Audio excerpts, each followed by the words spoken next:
I'm sorry to say it, but this franchise is still about the legacy characters for me. And unfortunately, those guys are dropping like flies. I couldn't find a single new character to latch onto in any real way. My favorite non-legacy moments were involving characters that didn't even survive the movie. I tend to enjoy anything that Jack Quaid does, from his role in Amazon's The Boys to his appearance on Red Letter Media's Best of the Worst. So his role in 2022's Scream is certainly on my highlight list. The only other one worth mentioning would be how actress Mikey Madison's deaths in both Scream and Quentin Tarantino's Once Upon a Time in Hollywood mirror each other for some reason. This decision came off so random, while at the same time perfectly designed for the film. It reminded me of how Hans Zimmer's musical score for Broken Arrow was repurposed for Scream 2. For some reason. In 1997, they decided to take one movie's music, a recent and very popular movie at that, and reuse it for Dewey's theme.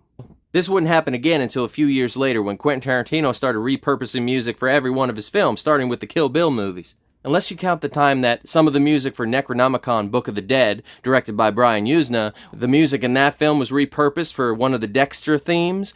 Then again, both that TV show and that movie had the same composer, so that makes sense, I suppose.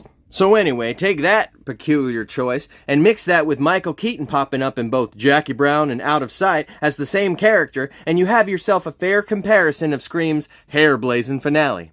The de-aged Billy Loomis hallucinations were a pleasant surprise. I guess that element would be classified as a hybrid of both legacy and new. I also enjoyed the fact that they never clearly explain whether Billy Loomis is an honest-to-goodness ghost, merely being used as an inner monologue device, or whether his appearance is surefire proof of the film's main protagonist being absolutely batshit daffy. I really hope that they're heading in the direction of batshit daffy, because at least that would be interesting. The filmmakers do a good job of handling the suspense. The script is pretty weak sauce when compared to the work of Kevin Williamson, but the decision to make Scream 5 about requels was ultimately the right one. I give them much props for commenting on the current climate of cinema. After all, if the Scream franchise has one job, it's surely that. I really did appreciate the respect that they showed the rest of the series. There was obvious care involved. Overall, I had a good time with Scream 2022. I love how the title is both a classic cringeworthy requel move, as well as a comment on cringeworthy requel titles. I have my fingers crossed that they don't completely drop the ball from here. I do find that Ghostface Takes Manhattan concept they're brewing